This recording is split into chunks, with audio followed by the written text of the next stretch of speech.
The three kings had a long journey to get to Bethlehem, but not half as long as their journey afterwards. And I don't suppose any of them would have guessed that their final destination would be here, in Germany. I've been following them through 2,000 years of history and legend to find out who they were, why they were important, and how on earth they ended up here, on the chilly banks of the Rhine. We'll be going back to Germany.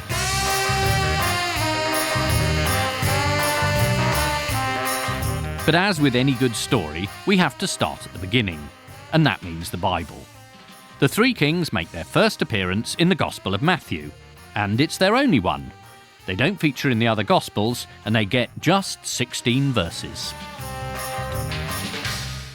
Behold, there came wise men from the east to Jerusalem, saying, Where is he that is born King of the Jews? For we have seen his star in the east, and are come to worship him. In this original account, they aren't called kings. There aren't three of them, and they don't even have camels. They're simply called Magi, which is translated as wise men, which is what I need to help me out. Here's the first of them, Professor Tom O'Loughlin, theologian at the University of Wales, Lampeter. Can we trust Matthew as a source for our story? The danger with reading the Gospel of Matthew is that we automatically default to thinking of it as history. But Matthew is preaching a gospel to try and explain who this person, Jesus, whom his congregation is following and are giving their lives to, is. And one of the things he has to try and say is he's a lot more than meets the eye. He's not just a child that grew up in Palestine. Indeed, he is the royal Son of God. And Magi, these mysterious Eastern astrologer figures, they're prepared to come and they're prepared to validate that this is an earth-shattering event. This is a once-off in history.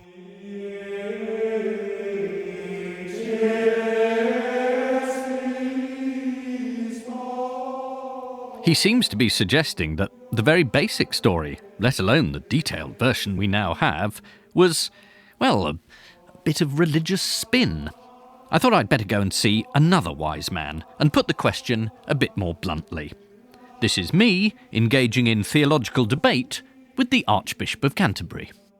Do you think the three kings even existed? Yes, I do. I think I'd trust the beginning of Matthew's Gospel in broad outline, because the notion that there are astrologers, perhaps of partly Jewish background, just outside the boundaries of the Roman Empire, who might be on the watch for this, getting involved in the politics of Herod's last days in Jerusalem, the story makes sense against that sort of political background. The difficult thing is the very word that's used to describe them, the Magi. Yes, what does that mean? Sometimes translated astrologers or magicians. It's also a technical term for the priests in the Persian Empire. And so are they Zoroastrians? They could be Jews in the diaspora, they could be non-Jews. We've no idea, really. But the word just leaves a number of interesting trails open there. So Magi translates from the Greek literally as magicians.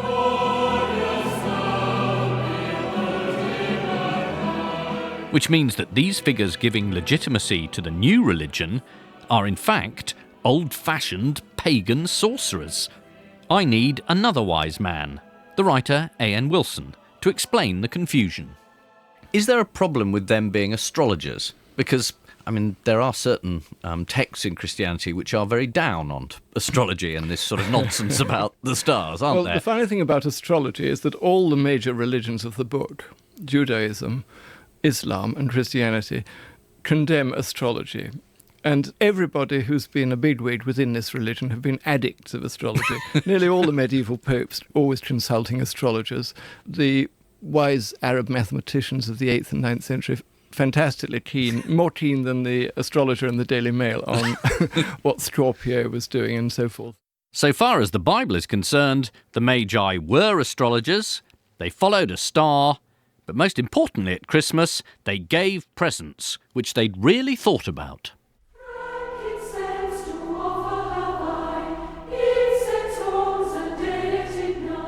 Gold meant royalty. Everyone knew that. Alison Barnes, a wise woman and a historian of Christmas. Frankincense was the most sacred of the incenses, and it was used during the most sacred rites of the church, always. Myrrh is the incense of death, always. It's prefiguring Christ's death on the cross. After they gave their gifts, the Bible says the Magi went home. And that's it. That's when they disappear from the records. But over the next couple of 100 years, their story is endlessly retold by the early Christians, and these strange Eastern wizards are upgraded to become bona fide kings. How? Christianity in the early centuries advances its understanding of itself by seeing everything in the new story as prophesied in the old story. Now, where is there a prophecy about people coming from far away and bringing gifts? Well, there isn't one, except in the Psalms there is a phrase, the kings of Sheba and Seba will bring them gifts, the king of Tarshish and the sea coast will come. And suddenly you say, now that's what's happening.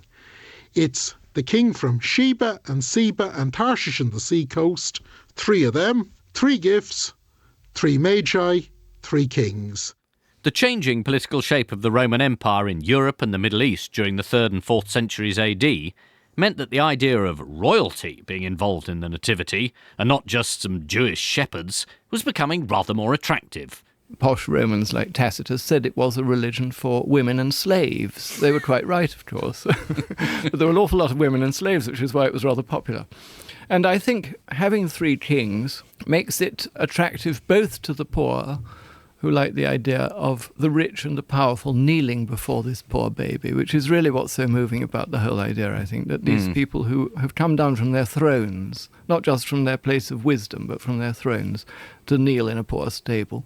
And we're moving towards the point where the Emperor Constantine actually adopts Christianity as the official imperial religion. Then, of course, it's quite nice to think that he wasn't the first, that there were some earlier heads of state making their state visit to Bethlehem. The Byzantine emperors continued to promote the idea of these kings, as did the rulers of the states that replaced the Roman Empire in the West. And at some time between the 6th and 8th centuries AD, the kings finally got their own names. The first text in which we find the traditional names of Caspar, Melchior and Balthazar is in a 8th century Irish work. How old the tradition is that text is witnessing, we just don't know. We certainly know that by the 8th and 9th centuries, it's beginning to become common knowledge in Western Europe that they have these names. The popularity of the 3 kings was growing across Christendom. But there was to be a sensational development. Somebody found them. To discover more, I had to track down another big star in the Christian firmament. There aren't many certainties in a history of the 3 kings, but one of the things we think we know is that they came from the east, which is why I've made a journey here to the east. Well, it's the southeast. Well, it's Colchester, really. And I'm just walking into a very old chapel, which is now a Greek Orthodox church, in the hope of talking to Father Haig.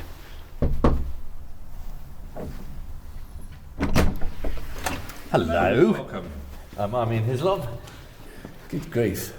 I am in the east suddenly. You are indeed, yes. I was walking along a leafy lane and I've turned into an icon-filled, beautiful little chapel. Now, what is the link between this place in the middle of Colchester and the 3 kings? This is supposedly built by St. Helen. Right. St. Helen, according to the local story, was a native of Colchester, and Helen is worldwide famous as the mother of Constantine the Great. And Constantine became the first Christian emperor of Rome. And what is the link between St. Helen, Colchester and the 3 wise men? Well, St. Helen went to the Holy Land. We know that certainly. She went and she discovered the Holy Cross there. She discovered the nails, and all this is shown on our Colchester coat of arms. And it's also got these 3 crowns, which are the crowns of the 3 kings. And St. Helen is said to have gone to the Holy Land, and having found the cross and the nails, she also found somewhere in the Holy Land, I've never discovered where, discovered the crowns of the three kings and indeed the remains of the three kings. Queen Helen began to think greatly of the bodies of these three kings, and she arrayed herself, and accompanied by many attendants, went to the land of the Ind. After she had found the bodies of Melchior, Balthazar, and Caspar, Queen Helen put them into one chest and adorned it with great riches, and she brought them into Constantinople and laid them in a church that is called Saint Sophia. That's the Carmelite scholar John of Hildesheim in his chronicle written in the 14th century. Sadly, there's no supporting evidence to confirm that Helena was an Essex girl, the daughter of Old King Cole in the nursery rhyme, but people in Britain believed it firmly and felt it gave them a special link to the three kings. Either way, Father Haig and his wife still think Helen is worth singing about. We behold thee, glorious Helen, with thy God-inspired Son, in the joys of the kingdom of heaven. And we magnify... So, courtesy of his mother, the first Christian emperor of the Romans, Constantine, got his hands on some tangible evidence of the new religion to convince his subjects. But the Byzantines were clearly not that impressed, because after Constantine's death, the three kings' skeletons were moved for safekeeping, and in 344 AD went on yet another journey, this time to Milan. There they rested in peace for 7 centuries, before again being uprooted and brought to Cologne, on the banks of the Rhine, where they had a gold sarcophagus built to display the three wise skulls, as it were, complete with gold crowns, inside a whole new cathedral built in their honour. Dr. Klaus Hardering, the cathedral archivist, took me as close to the three kings as I'm likely to get. The general public can't actually get to where we're going, to the actual gold tomb. So we're coming through an old 19th century sacristy and then through an open door, and we're in the main cathedral. Following our guide through some iron railings. This does feel privileged. And the red rope's coming off. And I'm walking up actually onto the main platform, on which is set a glass box, inside which is an absolutely stunning gold tomb, decorated with sculpted figures on the outside, precious stones in bands along the outside. When does this date from? They started with the shrine in 1190, so these figures were made around about 1200, the front 1204, and it was finished with the back in 1224-25. In the center, Mary with the Christ child. On the left side, the three holy kings, the three Magi, the first one kneeling, the other two ones standing with the gifts in their hands. And in the far left, another statue, another little figure. This is the former German king Otto IV. Who's got himself just as big as the kings to show how important he is. Exactly, yes. And he donated the 3 golden crowns for the skulls, which was melted down in 1804, yes. And this slab between the figures downstairs and the figures upstairs can be taken off. And behind that slab you find the golden grill, and behind the golden grill, those 3 skulls. Is there anything else like this? No, not of that kind. This is the most precious work of medieval goldsmith art we have.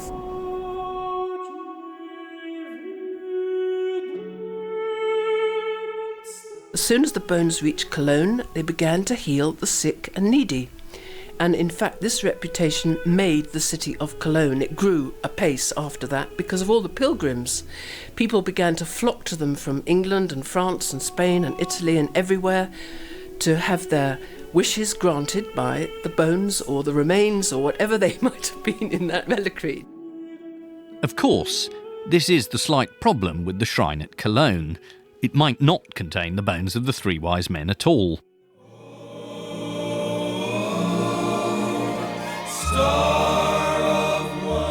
It was presumably a bit embarrassing, 100 years after they put the skulls on display, when Marco Polo was reported to have travelled to the east and discovered the Magi again. Westwardly. But the fact that the mortal remains of the three kings were somehow simultaneously in Persia and Cologne did not seem to bother anyone too much. Certainly not kings like Edward II and Edward III, who both made the journey from England. In Britain alone, foundations to the Magi were made as far and wide as Northumberland, Thetford and Bristol. And the three kings here were soon put on the stage. Evidence from Salisbury Cathedral and Mystery Cycle plays in York and Chester shows that this theatrical depiction of the three wise men was not always terribly reverent. The Archbishop of Canterbury. I think there are times, even in the medieval mystery plays, where it's almost as if the kings and Herod are, if not quite comic relief, they're slightly satirical. And there's Herod, who's a wonderful subject for satire in the Middle Ages. Here is this mad megalomaniac tyrant stamping up and down and bellowing, and everyone has a whale of a time because it's the local squire in disguise. But also the three wise men, the three kings, are slightly dim because they fail to notice that Herod is a maniac and they try to be polite to him. So I don't think it's just uncritical support of the elite going on there.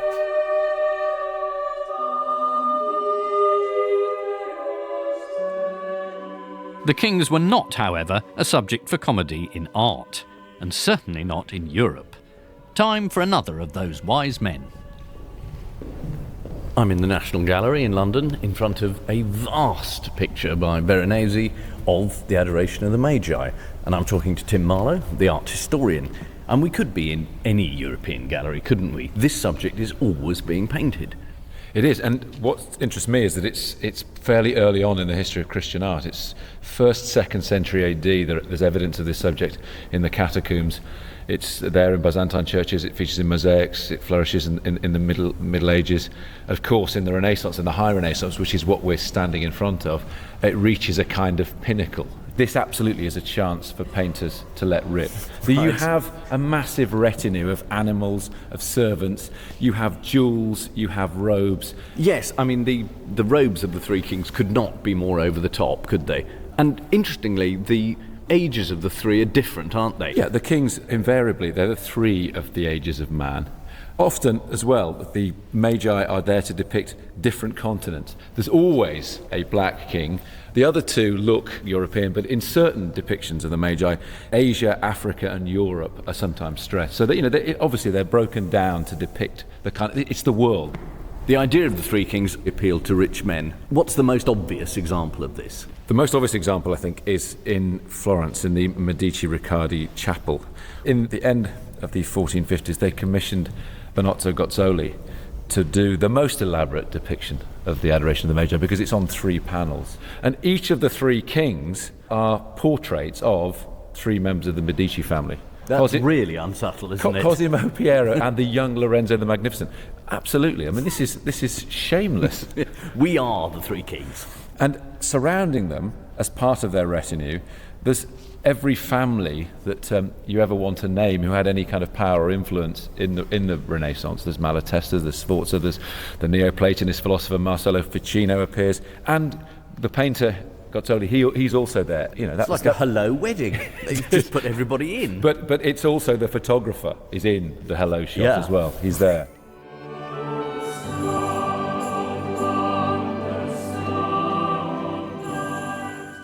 But in the emerging Protestant countries, religious fashion was moving away from this sort of devotional opulence and heading towards the Reformation. By the late 16th century, relics and idols were becoming unpopular and smacked of superstition, as did astrology.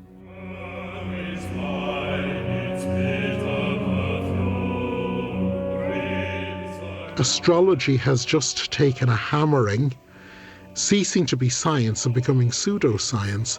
So the idea of translating magos as astrologer or magos as magician just doesn't fit the respectability that anything to do with the Gospels must have.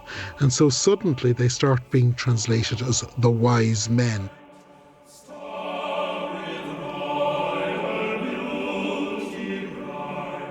So the Bible was changed to accommodate the euphemism wise men, but popular culture still insisted that they were kings. This turned out to be bad news for the three kings in England, since in the next century a certain Oliver Cromwell took a very dim view of royalty, and relics, and Christmas. From 1652 until the death of Cromwell in 1659, Christmas was totally banned, and a lot of people did not dare to celebrate Christmas in any way, so Christmas rather went underground. But there was a man called William Winstanley, a poet and a writer, and he couldn't bear the thought that when Charles II was restored in 1660, our Christmas customs were still not being used. Winstanley decided to remedy this and wrote tirelessly about the importance of Christmas and the three kings. He was particularly keen on their feast day on the 6th of January. Next to Christmas Day in the 17th century, Twelfth Night was the most exciting, wonderful night of the year, when everyone had very wild and rather abandoned parties, and these were all in charge of the King and Queen of the revels. And they were discovered, as William Winstanley tells us over and over again, in the huge iced 12th cake, which on top of it had little figures in sugar of the three kings.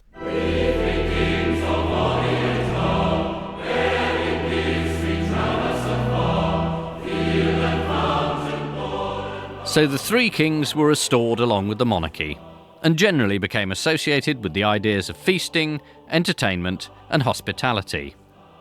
And their role does not substantially change again.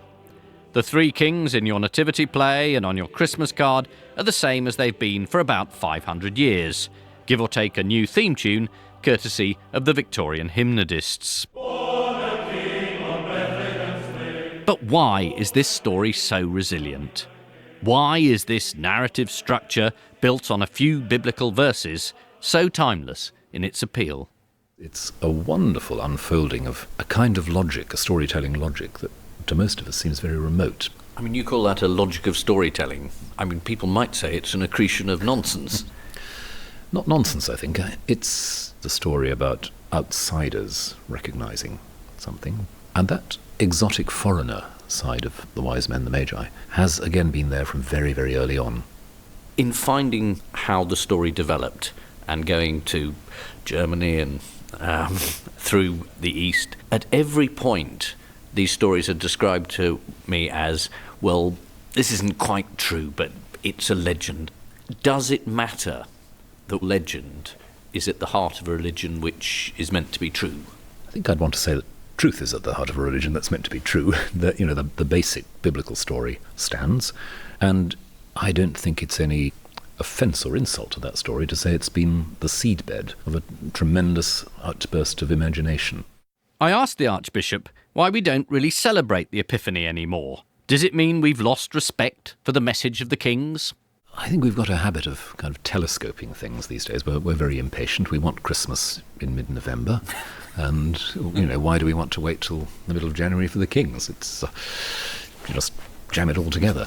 The fact that this programme is going out before Christmas is pretty damning for us. We're trying to telescope it in. It's pretty terrible, isn't it? But I hope that people will take the message. But what message should people still take from this story of the kings?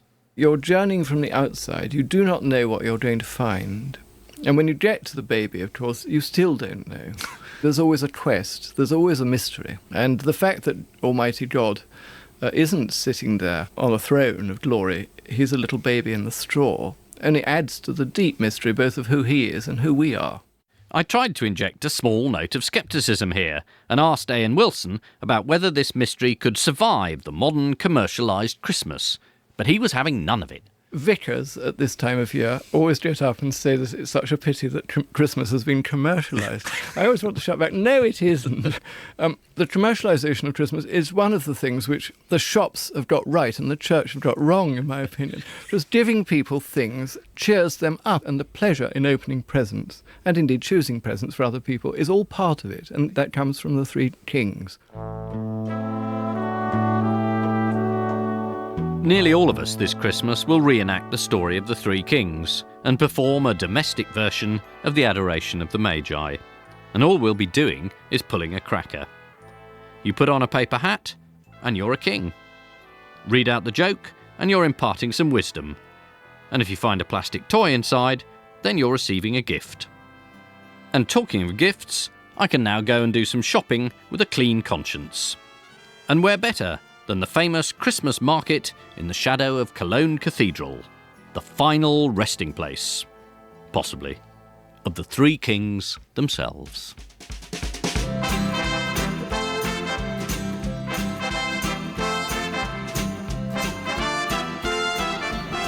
Here's a representation of the three kings on top of the Dodgems, inviting you for a ride.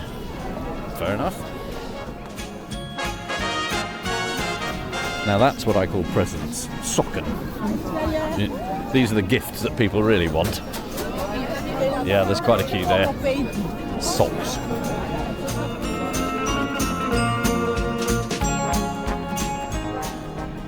And here at the side, over a doorway, children have chalked up the date, 2008, and then C plus M plus B. It's them. It's Caspar, Melchior and Balthazar. And all over the city, they're chalking up the names of the three kings as a sort of blessing on the house. It's not entirely selfless, this. The children, rather like trick or treat, do suggest that the people in the house give them some sweets, and then they give them the blessing. But it's part of the tradition. It's giving gifts. It's what the three kings are all about. This is a stall full of oriental aromas. The stallholders are dressed in biblical costume. Good morning. Morning. Do you sell myrrh? Yeah, sure.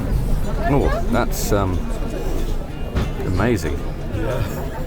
And have you got frankincense? Frankincense, that's our heavy point, let us say, and we have it from India. And how much is this? That's for €7.50. Okay, well I'll have some frankincense, sure. And I'll have some myrrh. How much is the myrrh? We have it for 350. 350.